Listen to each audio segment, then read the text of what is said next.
Do we still see people gifted walking around healing people? When the Bible talks about speaking in tongues, is it talking about what you see oftentimes in the Pentecostal church?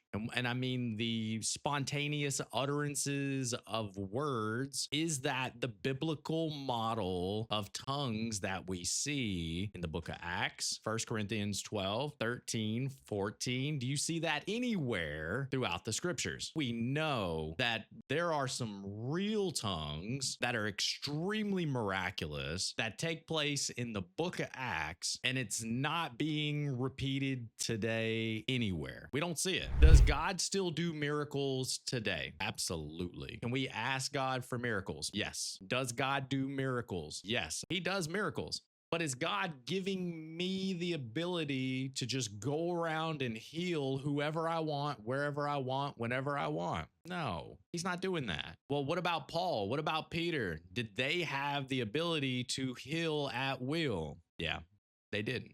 If you find yourself double-minded today, undecided on some of these matters, my prayer for you is that you would start making some honest decisions about your faith. It's important that we get off the fence on some of these spiritual matters and we make some hard decisions about what we believe. All right, so earlier in the week, we watched some videos by Justin Peters, a Word of Faith movement, and he went through a series of texts and we learned a lot. We learned a lot about tongues right in the beginning of the video, where he said that tongues in this gibbering kind of manner is not exclusive to Christianity. It can be wrongly practiced. The convulsing, the falling in the floor, the loud shouting. This is something that you see practiced all around the world by all types of different religions. And to back it up, this isn't just some outlandish claim that Justin Peters is making. I have been to Nepal. I have been in Hindu nations. I've been in temples.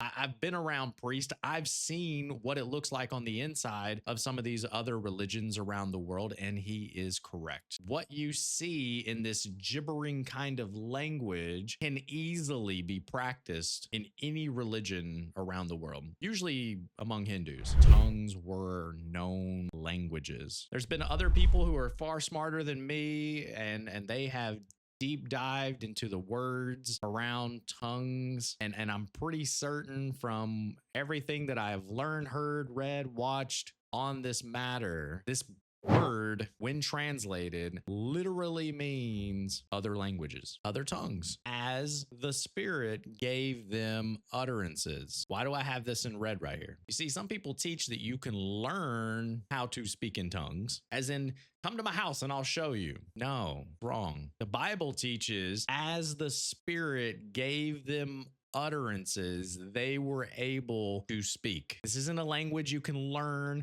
It's not a language you can grow. It's a language that God gave for them to be able to do a very specific task. Are we looking at the Pentecostal version of tongues, or are we looking at a known language being communicated here? Think about how miraculous this gift is that God gave on Acts chapter 2 here on this day, the day of Pentecost. Now think about what's going on when you're around people just making up syllables and they're just kind of working themselves into a frenzy, or they've taught themselves how to do this. Is that a miracle?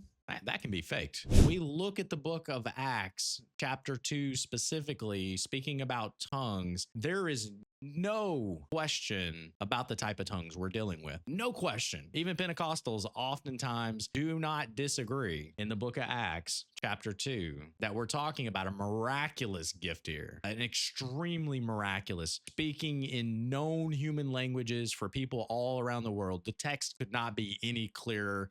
There's not much debate on it. So as we begin to venture into 1 Corinthians, did something change? Did something change with this special gift, this miraculous gift that God was giving to certain people in the church? Did people start speaking in gibberish? Was there gibberish happening in the church? Was Paul trying to correct that back to the true gift? We're going to have to dig deep here to find some answers.